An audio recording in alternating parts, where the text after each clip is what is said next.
There once was a man named Coleman who wanted to become a magic user, and he would do anything to become one.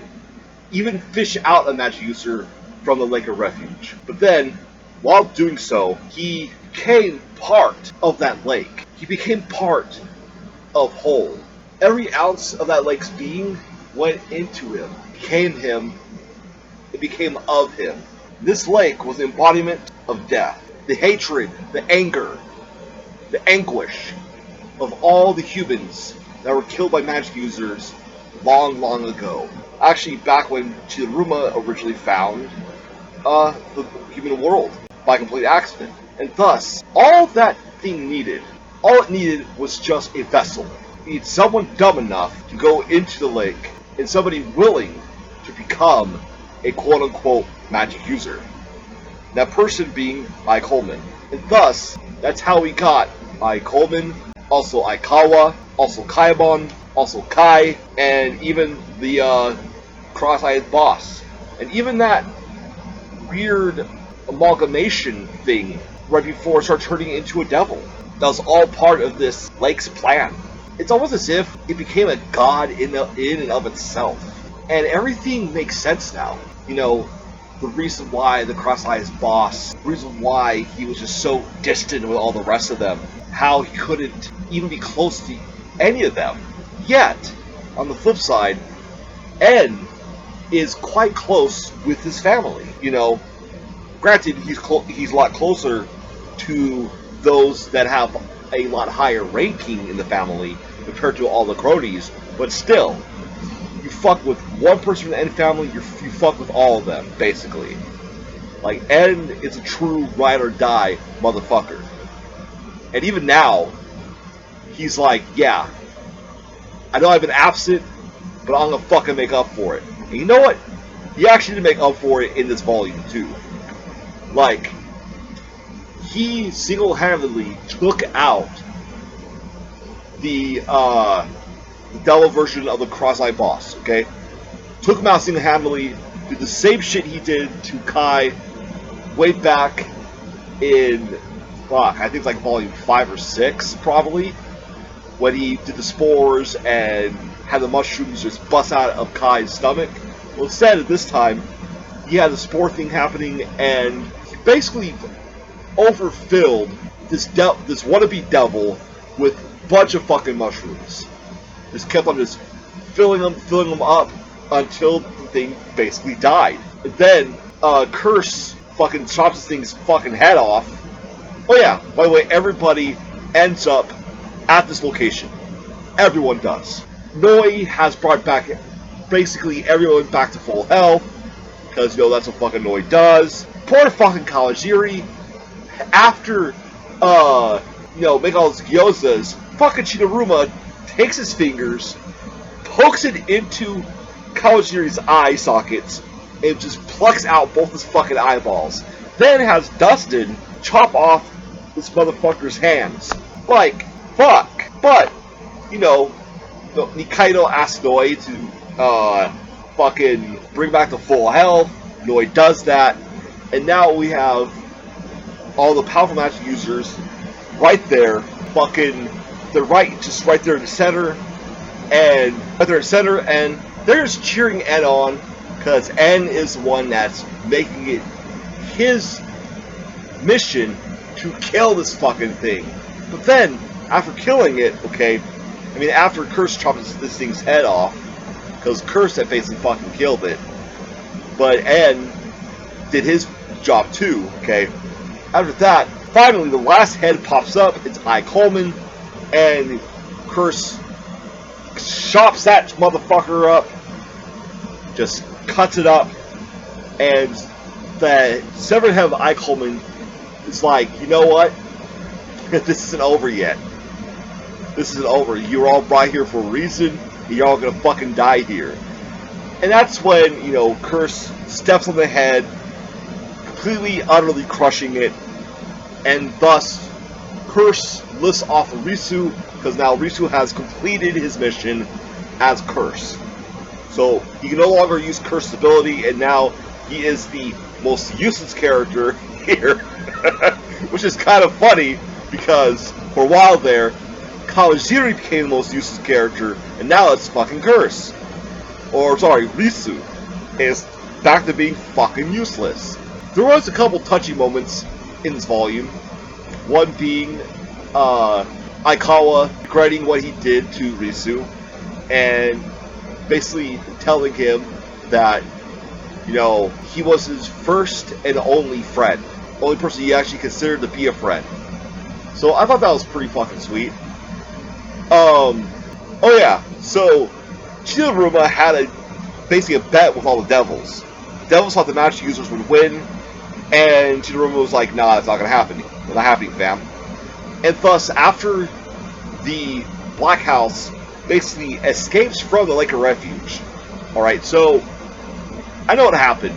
Is that the lake basically engulfed onto all the magic users that are gathered in that singular location. But I get this feeling that since N told everyone to gather around him and he was going to use his magic, I get the feeling that N is going to be everybody's saving grace, basically. And he's going to, in short order, basically like put them in some kind of like mushroom boat or some shit like that and escape out of the Lake of Refuge. That's what I believe is going to fucking happen. And I believe it's going to be N and everyone else I mean, versus the creature that came out of the Lake of Refuge, where the fuck that thing is, and Chidaruma. Because Chidaruma basically killed off every single devil aside from himself. However, Nikkaido is also devil that was unplanned. So, Chidaruma has no idea that there's a devil that he has not had killed. Now, there's this weird fucking crow bird thing that I don't remember. I get the feeling it's been in the story before, but I just don't remember when. And I really don't have the time to go back, check everything, and see, okay, you know, I gotta make sure that, yeah, okay, that's when this thing fucking appeared. I don't got a time like that. So, I remember this thing. I want to say it's probably the quote-unquote chef that used the sword knife, the original sword knife owner, I should say, but I'm not positive about that. Oh yeah, before I forget, we actually have to learn a bit about Kirion. You know, Tanba's partner? Yeah, apparently she is human. She comes from the human world, and she was abducted and brought to the magic world, and has been basically living with Tanba for a long, long time.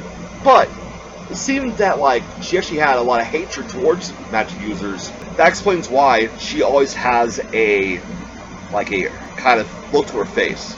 Because she could just remember all the bullshit that magic users had put her through. But after hearing that, you know, Tanba had never used his magic on humans, and basically everybody else that's living there with them has never used magic on humans, made her rethink and basically go, you know what?